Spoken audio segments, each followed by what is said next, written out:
अस्सलाम वालेकुम ग्रेड 3 कैसे हैं आप सब। उम्मीद है आप सब खैरियत से होंगे। आउज़ु बिल्लाहि मिनश्शैतानिर्रजीम बिस्मिल्लाहिर्रहमानिर्रहीम। ग्रेड 3 कल हमने सबक पढ़ा था प्यारे नबी सल्लल्लाहु अलैहि वसल्लम की प्यारी बातें। ठीक है, आज हमने सबक की तफहीम करनी है। सवाल है हदीस को उसके दुरुस्त तर्जुमे से मिलाएं।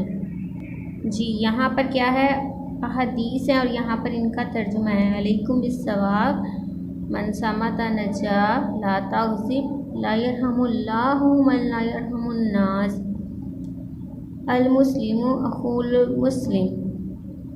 मुसलमान मुसलमान का भाई है, अल्लाह उस शख्स पर रहम नहीं करता जो लोगों पर रहम ना करे।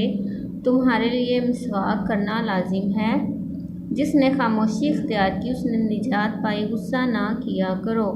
ठीक है, आपने देखना है जो हदीस है उसको उसके तर्जुमे के साथ मिलाना है।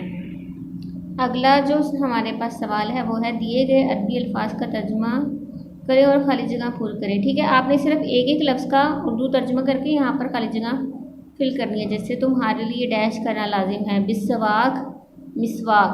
ठीक है, अल्लाह ताला उस शख्स पर रहम नहीं करता जो लोगों पर डैश ना करे, यरहम रहम ना करे। ठीक है, मुसलमान डैश का भाई है और मुस्लिम मुसलमान मुसलमान का भाई है। जिसने डैश इख्तियार की उसने निजात पाई, जिसने डैश इख्तियार की उसने निजात पाई। जी क्या, जिसने सामत नेकी, जिसने नेकी इख्तियार की उसने निजात पाई। जिसने खामोशी इख्तियार की, सामत का मतलब है खामोशी, जिसने खामोशी इख्तियार की उसने निजात पाई। ग्रेड 3 अब है हमारे पास सवालों के जवाब। सवाल नंबर 1 है हदीस से क्या मुराद है। ठीक है, हमने पढ़ा था हदीस से क्या मुराद है। ठीक है, कल हमने पढ़ा है, आप यहाँ पर डिटेल से लिखेंगे।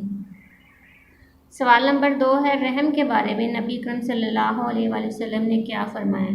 जो रहम के बारे में हदीस है आपने वो यहाँ पर लिखनी है। ठीक है, आपने इस तफहीम को हल करना है अच्छी तरीके से और इसको फिर याद भी करना है। ओके, टेक केयर, अल्लाह हाफिज़।